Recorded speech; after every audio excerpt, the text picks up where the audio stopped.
ஏன்னா அந்த காலத்துல வந்து தண்ணி கிடைக்கிறதே பெரிய விஷயம். குளத்துல தான் தண்ணி எடுத்து குடிச்சாரு. அந்த குளத்தை இருக்க தண்ணி சுத்தப்படுத்தி குடிச்சா கூட அந்த குளத்துக்குள்ள பூச்சி செத்து இருக்கும், அதுல விஷம் இருக்கும்.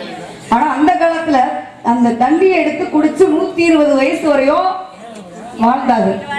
இப்ப எல்லாத்தையும் சுத்தப்படுத்தி தண்ணியவே சுத்தப்படுத்தி சாப்பிடுறா. சுகர் இல்லாத மனுஷனை பார்க்க முடியல. சாப்பாடே விஷமா தான் இருக்கு. அந்த காலத்துல சாப்பாடு கிடைக்கிறது பெரிய விஷயமா இருந்தது, இப்ப சாப்பாடே விஷமா தான் இருக்கு. அப்ப முருகப்பெருமான நாங்க கல்யாணம் பண்ணிக்கோமா இளவட்ட கல்லை தான் தூக்க சொல்லுவோமா, இல்ல காளையத்தான் அடக்க சொல்லுவோமா. வீர விளையாட்டு முதல்ல வந்து இளவட்ட கல்லை தூக்குனாங்க, இரண்டாவது வந்து ஜல்லிக்கட்டு காளை அடக்கியோட எங்க வீரத்தை காய்வோம் அப்படிங்கிற மாதிரி முருகப்பெருமானுக்காக நான் காத்துக்கிட்டேன். எப்படி தெரியுமா, வசந்த கால கோலங்கள் வானில் விழுந்த கோடைகள் கலைந்திடும் கனவுகள் கண்ணீர் சிந்தும் நினைவுகள்.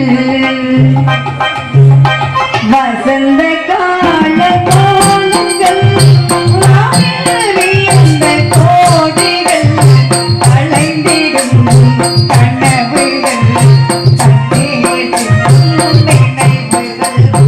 வசந்த கால கோலங்கள்